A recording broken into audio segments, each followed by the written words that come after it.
Show, usually heard at this time, has moved to a new time period on Sunday nights.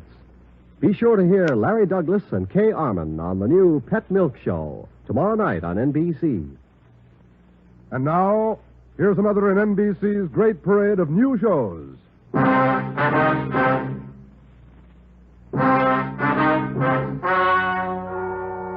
Gentlemen, the story you are about to hear is true.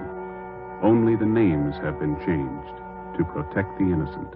NBC brings you Dragnet.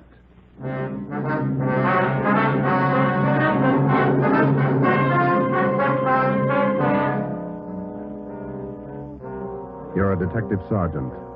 You're assigned to the homicide detail. A man's wife has suddenly dropped from sight. On the surface, it appears only as a routine missing persons case. You start to investigate. Suspicion grows. There is evidence of possible foul play. Your job, find the woman or find her murderer. Dragnet, the documented drama of an actual crime. Investigated and solved by the men who unrelentingly stand watch on the security of your home, your family, and your life.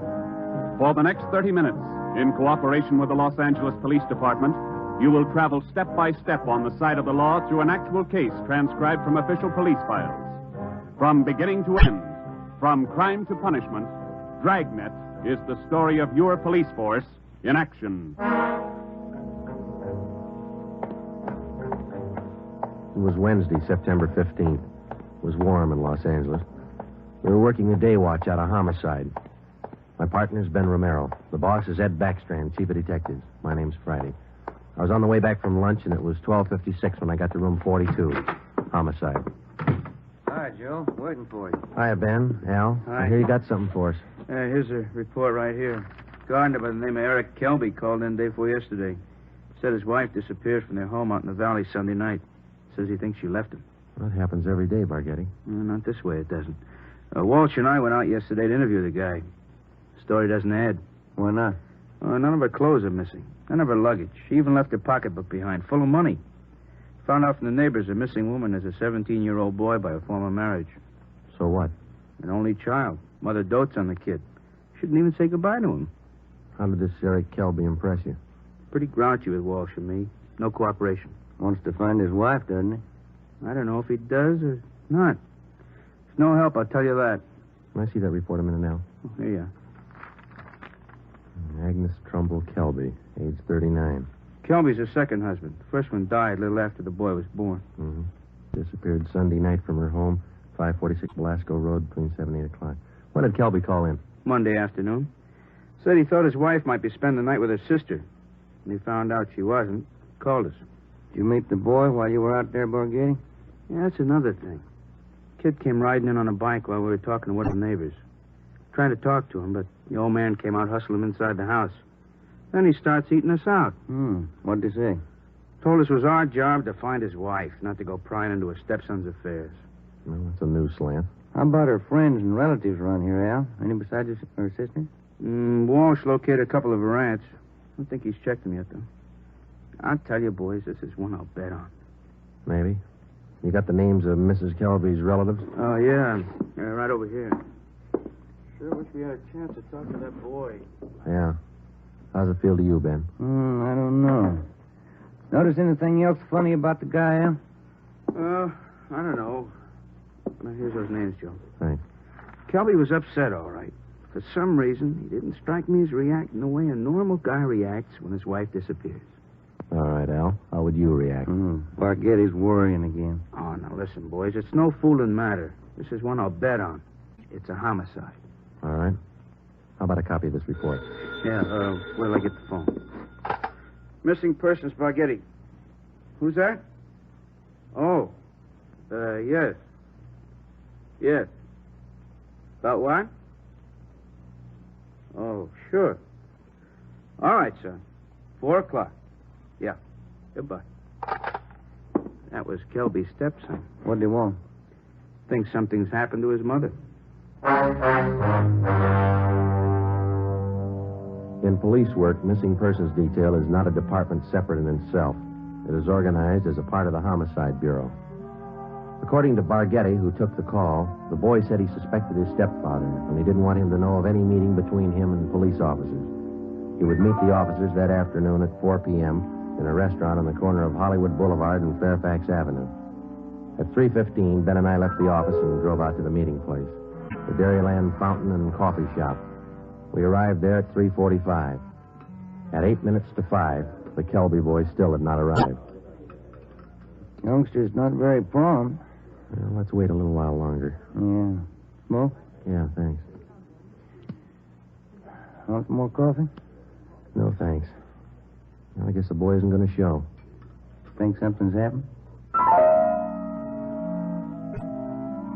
15 minutes after we left the coffee shop, we drove up in front of the gate of the Kelby Nursery on Belasco Road. The house itself was set well back on the property, which covered about 4 acres. The entire nursery was surrounded by a 6-foot steel wire fence, and it looked like almost every available foot of ground inside was planted with some kind of a flower or shrub. Kelby met us at the gate. Yes? What do you men want? Police officers. Are you Mr. Kelby? Yes, what do you want? Well, if you'll shut those dogs up for a minute, we'd like to ask you a few questions. I'm busy now. Can't you come back tomorrow? Pretty important, Mr. Kelby. I think we better talk right now. All right, if you have to. Red, Giant, down. You too, Jaime. Quiet. All right. Now, what do you want? Mind if we come inside? Well, these watchdogs of mine are pretty vicious. We can talk here at the gate. All right, Mr. Kelby. This is Sergeant Romero. My name's Friday. We've been assigned to look into your wife's disappearance. Oh. Did you find anything yet? Nothing definite. Maybe you can help us. Would you tell us exactly what happened the night your wife disappeared? What do you mean? What happened? Well, when did you last see her? When you first noticed she was gone? We finished up Sunday night dinner about 7 o'clock, and I laid down for a nap. Agnes went out on the front porch for some air. I woke up a little before 8 and went outside to look for her. She was gone. Nobody saw her leave, Mr. Kelby? Not that I know of. Maybe some of our nosy neighbors, I don't know. How about your stepson? Wasn't he around Sunday night? Bruce? No, went out to a show. Some other kids. When did he get back from the show? About 10, I think. Why? Where's your stepson now? Who are you looking for, my wife or my stepson? Both, Mr. Kelby. Where's your stepson? Gone. I took him over to my sister's in Alhambra. Been feeling bad since his mother disappeared. Figured the change would do him good. When did you take him over to your sister's, Kelby? This afternoon. What's that got to do with it? We'd like to talk to Bruce. No, I can't allow it. The boy's too upset. I can't allow it. I'm afraid you're going to have to allow it. Listen, mister, you can get off this property right now. No cop's giving me sass. Nobody's giving you sass, Kelby. We want to talk to your stepson, that's all. You might give us a clue as to the whereabouts of your wife. And I say you can't see the boy. What's more, you cops couldn't find thorns in a rose patch. I'll get somebody else to look for Agnes. It's my business anyway, nobody else's. It's our business, too, if anything's happened to her. What are you talking about? You better get your coat, Mr. Kelby. We're taking you in for questioning. You come through that gate, and I'm going to let these dogs go accidentally. I'd hate to shoot the dogs. Now go on in the house and get your coat. Eric Kelby turned and made his way up the path and into the house. 5 minutes later, he came out. Without a word to either of us, he came down the path, closed the gate behind him, and got into our car. On the way back to headquarters, he chatted pleasantly about the weather, the nursery business, and his dogs. When we pulled up in front of the city hall, we met the reason for his sudden change in temperament. His lawyer was waiting for us at the door. We took Kelby to one of the interrogation rooms. His lawyer tagged along. We tried to question him, but the lawyer objected to 2 out of every 3 questions we asked. It was hopeless, and we knew it. So did the lawyer. We released Kelby, but we did get the name and address of his sister where the stepson Bruce was staying. After they left, Ben and I got back in the car and drove out to Alhambra to check on the boy. Barghetti had this one pegged right, Joe. It's a real sleeper. Yeah. I'd like to know how the stepson missed that date with us this afternoon. Well, if the kid called us from the house, his stepfather could have overheard him. It's possible. Sister's house ought to be along this block, shouldn't it? Yeah, let's see. 1408, 1406. Right is, Joe. A gray cottage, 1402. Right. Well, it's a nice-looking little place, isn't it? Well kept. Yeah, it's a nice neighborhood. Wonder how the lot prices run out here.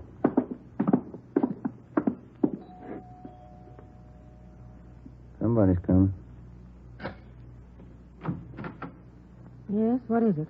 Police officers, ma'am. Are you Miss Kelby? Bertha Kelby, yes, that's my name. Why? We talked to your brother earlier today, Miss Kelby. He said that you brought his stepson Bruce here to stay for a while. We'd like to see him. Bruce? Yes, he was here till about, an hour and a half ago. I went to the store, and when I came back, he was gone. Have you any idea where he might be, Miss Kelby? Well, I telephoned my brother Eric's place just before you came to the door. He's not there. I don't know where he might be. I'm worried about him. He seems so upset. This business about his mother's disappearance, you know. Do you mind if we came in and looked around, Miss Kelby? Well, no, not at all. We went in and looked the house over from one end to the other. There wasn't a trace of the boy. We drove back to Kelby's nursery and satisfied ourselves the boy wasn't there. Then we came back to Alhambra, and we kept an eye on Miss Bertha Kelby's home until midnight. No one came or went. At 5 minutes past midnight, the lights went off in the living room, and a few minutes later, in the back of the house. The next morning, when Ben and I checked in for work as usual at 8 o'clock, we met with Captain of Homicide, Frank Kearney. What makes you two so positive there has been any foul play in this Kelby thing? Well, that's just it, Cap. We're not positive. It's a whole setup. It smells bad. For instance? That lawyer. If a man's innocent, he doesn't need a lawyer to sit with him in the interrogation room and tell him not to answer questions. Number two, that kid's telephone call. Maybe he doesn't get along with his stepfather. It happens, you know. Maybe he's trying to get back at him for something or other. Maybe. Then why is Kelby hiding him out? You sure he's hiding him out? No other way to take it, Cap. The Kelby woman walked away from her home Sunday night. Nobody saw her. She took nothing with her. No clothes, no luggage, no money. You checked with the family doctor. Yesterday.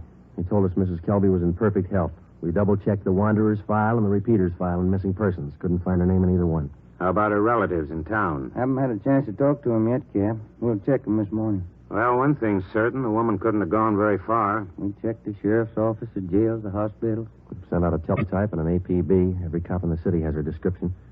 She's been gone almost 4 days, but nobody's seen her. How does that add up to you? It doesn't. You better move on it. Check every one of Mrs. Kelby's friends and relatives. Right, Frank. Then try the neighbors. As long as I've been a cop, neighbors have been able to tell everything about anyone.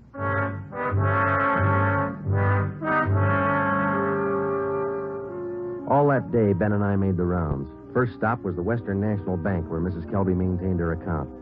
Her savings statement showed a total balance of $31,564.17.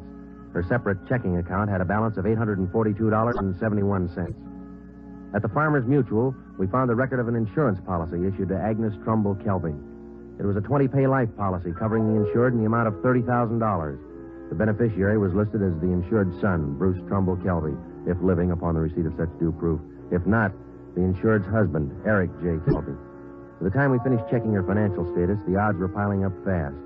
From only casual reports, we knew that Eric Kelby was a frugal man. If he was greedy as well, if he wanted and needed money badly enough to kill, then he had all the motives necessary to murder his wife. Maybe his stepson, too. Ben and I started to make the rounds of Mrs. Kelby's friends and relatives. Our first stop was at the apartment of Agnes Kelby's sister, a talkative maiden lady in her early 60s. Agnes just isn't that kind. Oh, I'm worried sick about this. I really am. And Bruce, the poor lad, he must be heartsick. And Eric, what does Eric say about all this? He says he thinks his wife left him. Left him? Why, that's ridiculous. How strange. Can you think of any good reason why your sister would leave Mr. Kelby? Why, no. They had tiffs, of course, small ones. But, of course, there was that argument about Bruce. The two of them always seem to be arguing about Bruce. How do you mean, ma'am? Oh, well, raising the boy and all, you know. The last time I talked to them, they were tipping about whether or not Bruce should be paid for working in the nursery for Eric. And the strangest thing, Eric seemed to be so upset about it all. Imagine. All on account of paying the boy a few dollars for good, honest work in that silly nursery. Well, you know, I'm the outspoken kind, and I just told Eric. Eric, I said, don't be an old meanie. Pay the boy. That was the extent of the information which Mrs. Kelby's sister had to offer. Next, we called on an aunt, Mrs. James D. Trumbull, 83 years old. She could hardly understand our questions, let alone answer them. She hadn't seen her niece, Agnes, in a year. After that, we paid a visit to one of Mrs. Kelby's friends, a Mrs. Lillian Humboldt.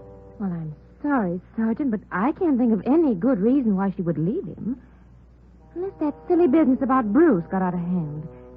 You know, maybe Eric is just a little jealous of the boy. Next, we called on Daisy McLeod, who worked as a day maid for Mrs. Kelby. Officer, what Mr. and Mrs. Kelby thought, what they said, what they did, it's none of my business. I come in the morning, I do my work, I do it well. I'm not the nosy type, and I don't pry. I take half an hour for lunch, and when I'm through, I take my pay, and I don't expect tips, and I take the boss home. I'm not the peeking through the keyhole kind, sneaking around corners listening. But what I couldn't tell you about that man. Exactly what do you mean, Miss McLeod? Oh, he's a hard man, you know. They're always arguing about the boy. Bruce this, Bruce that. He's a nice boy, I think. He's never done anything to me. Oh, but the arguments. Him and her all the time. Should the boy be paid for working? Shouldn't he? Why? Why not? When Ben and I finished with a list of Mrs. Kelby's friends, relatives, and employees, we started out on the neighbors. None of them saw Mrs. Kelby after 6 p.m. the night she disappeared. 2 of the neighbors said they saw the porch light burning after 7 p.m., but both said the porch was empty. Mrs. Kelby was not sitting in her chair at the usual time after dinner. According to them, that was one of her habits. It was 10 minutes to 6 by the time Ben and I got back to the office. The light was still burning in Captain Kearney's office. Full day, Joe. Not a mileage. Yeah. Wonder what the captain's hanging around for. Let's find out.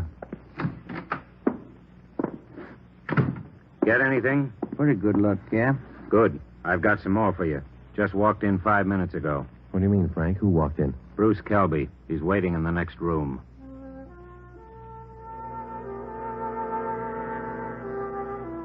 We went in the next room and met Bruce Kelby. He was small for a 17-year-old, dark-haired, and a little on the sickly side. He told us that he couldn't keep the date he made with us on the phone because his stepfather apparently did overhear the conversation and drove him directly to his sister's home in Alhambra. We asked him why he was so sure that his stepfather was responsible for his mother's sudden disappearance. For one thing, all 3 of us usually go to the early show on Sunday night. Eric, Mom, and me. But last Sunday, Eric said he wasn't feeling good and he wanted Mom to stay home and take care of him. Then he told me to go on ahead to the show, so I did. What time did you get home, son? About 9:30, 9:45. What was your stepfather doing when you got home? Sitting in the living room reading the paper. You notice anything unusual about the way he acted?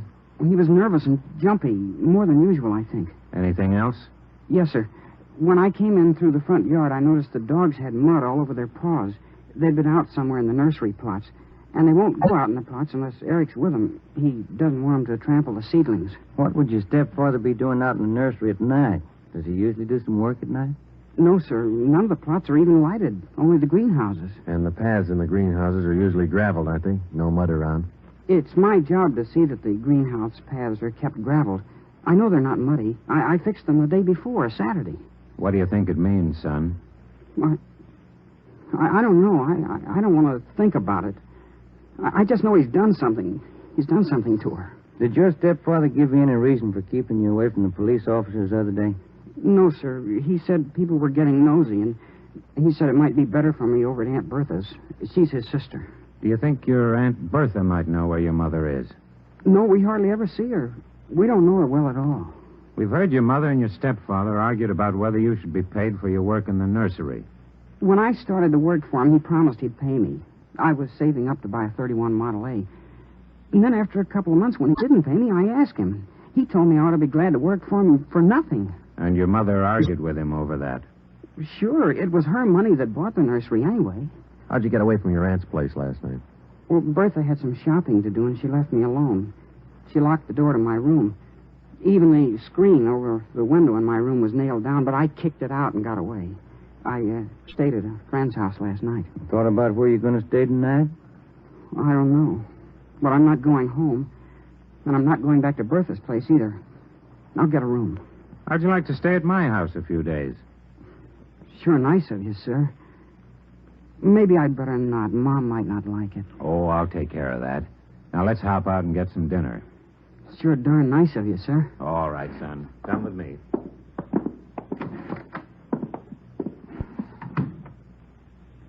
What do you think, Joe?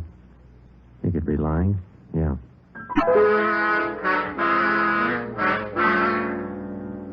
Now what, Cap?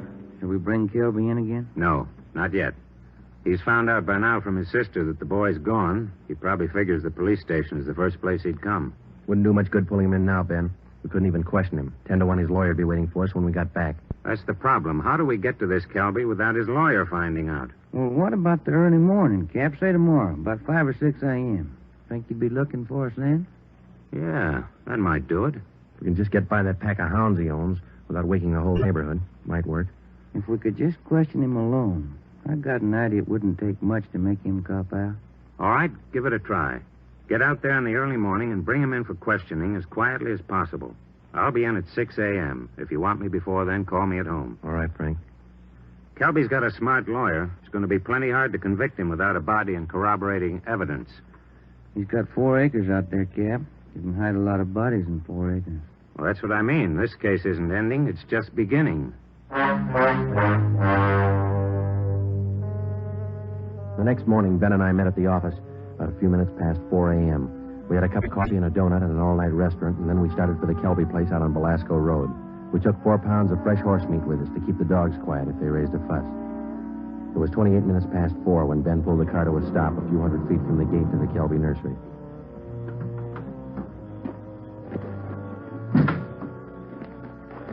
We got out of the car and made our way down the road to the gate.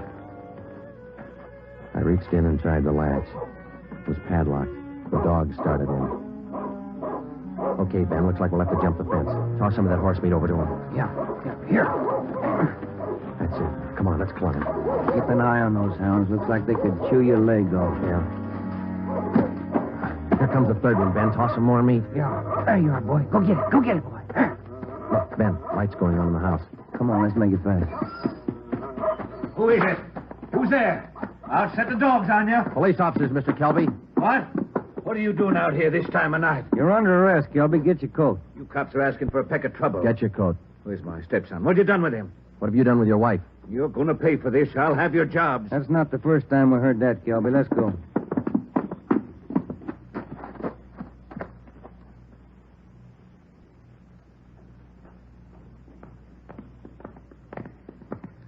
Lights burning in the captain's office. Yeah. All right, Kelby, in here. I'll pay for this, mark my words. Ben, take him in the office here and stay with him. I'll see if Frank's in yet. Right, Joe. Come on, Kelby, inside.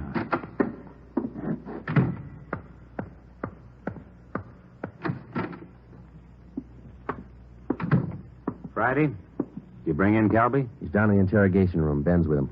Somebody saw you. Don't think so. They must have. Kelby's lawyer's sitting in the next room.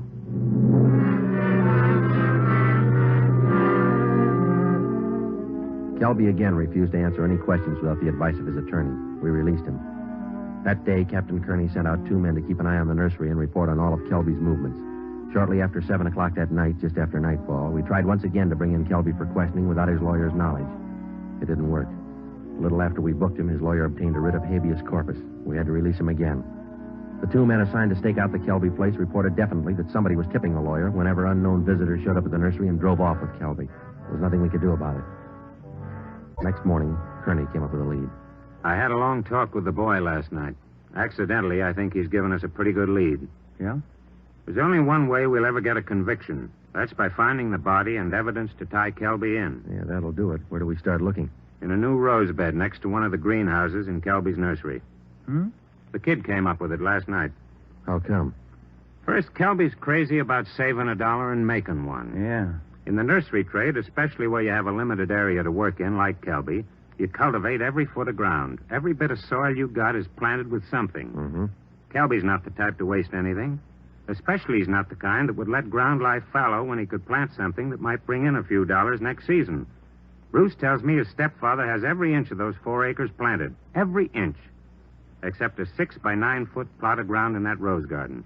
Oh, that sounds like a long shot to me, Frank. The boy said he prepared that piece of ground for planting late Saturday afternoon. His stepfather wanted it ready for Sunday morning. The plot of ground's still vacant. Might have planted it yesterday, Cap. When's the last time you checked? Before I came to work this morning. I called the men on stakeout next to the nursery. They told me the plot's still empty.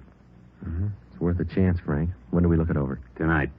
I don't want Kelby or his lawyer to know a thing until we find that body. Well, how are we going to work it? We'll order up a crew from the crime lab. They can take probings through that plot and all around it. They can tell us without any guesswork how deep that ground's been worked over lately. When do you want to start? Be here in the office at 8:30 tonight. If my hunches are any good, we'll find a body.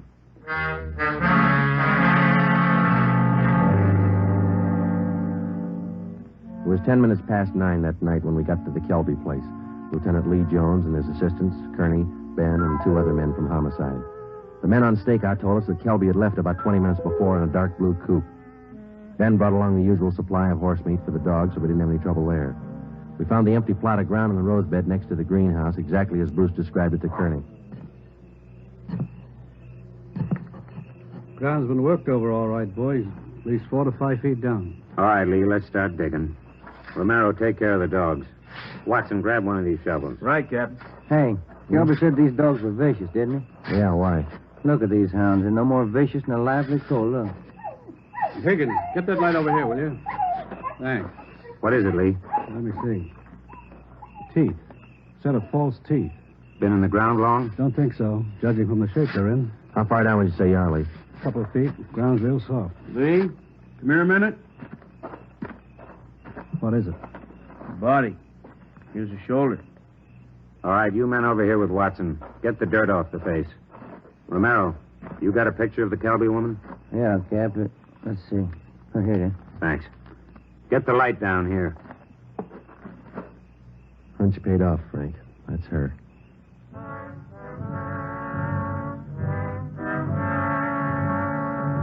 Ben and I went back to the car and notified communications to broadcast a warrant for murder on Eric Kelby. His description, together with a description of the car and license number of the car he was driving, was rebroadcast every 15 minutes. Then we went back to check the house. We found the front door unlocked. We went inside and looked around. In one bedroom, we found clothes scattered over the bed and the floor. There was only one old suit remaining in the closet. On the table next to the bed, we found an airline's timetable. We got to the phone and notified communications to alert all police details at railroad stations, bus terminals, and airlines, and then to send out an APB on the teletype. After that, we checked with the airlines. One of them told us that a man answering Kelby's description had booked passage for Mexico City. The plane was scheduled to take off at 10:40 that night from Burbank Airport. Ben's watch said 4 minutes past 10. We called the detail at the airport and alerted them. Then we drove over to check in person. It was 10:35 p.m. when Ben and I took up our positions just inside Gate 3, where passengers were boarding Flight 72 for Mexico City. He's cutting it close, Joe. Got about 4 minutes more to make that plane. We waited. The crowd got thicker as departure time came closer. At 10:39, Eric Kelby came through the main entrance, across the terminal, through Gate 3, into a pair of handcuffs. I don't understand. What does this mean? We found your wife's body, Kelby. What? I don't know what you're talking about. In the rose patch next to the greenhouse. Your lawyer can't help this time. Mexico City. Would have been a nice trip. Expensive. I'll plead insanity. I didn't know what I was doing. Be a nice vacation next year, Joe, Mexico City. I'm going to talk to my wife about it. I didn't mean it. She slapped me. We were arguing about the boy. I didn't mean it. I don't know if you did or not, Kelby, but you killed her. Come on. You missed your plane.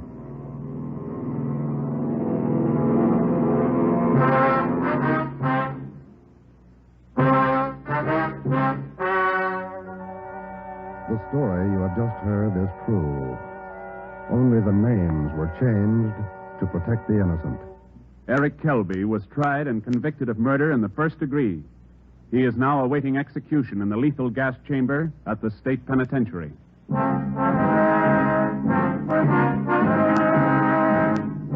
You have just heard the 14th in a new series of authentic cases transcribed from official files. Technical advice for Dragnet comes from the office of W.A. Wharton, Acting Chief of Police, Los Angeles Police Department. Tonight's program is dedicated to William J. Weston, Jr. of the Washington, D.C. Police Department, who on the evening of March 4th, 1945, gave his life so that yours might be more secure.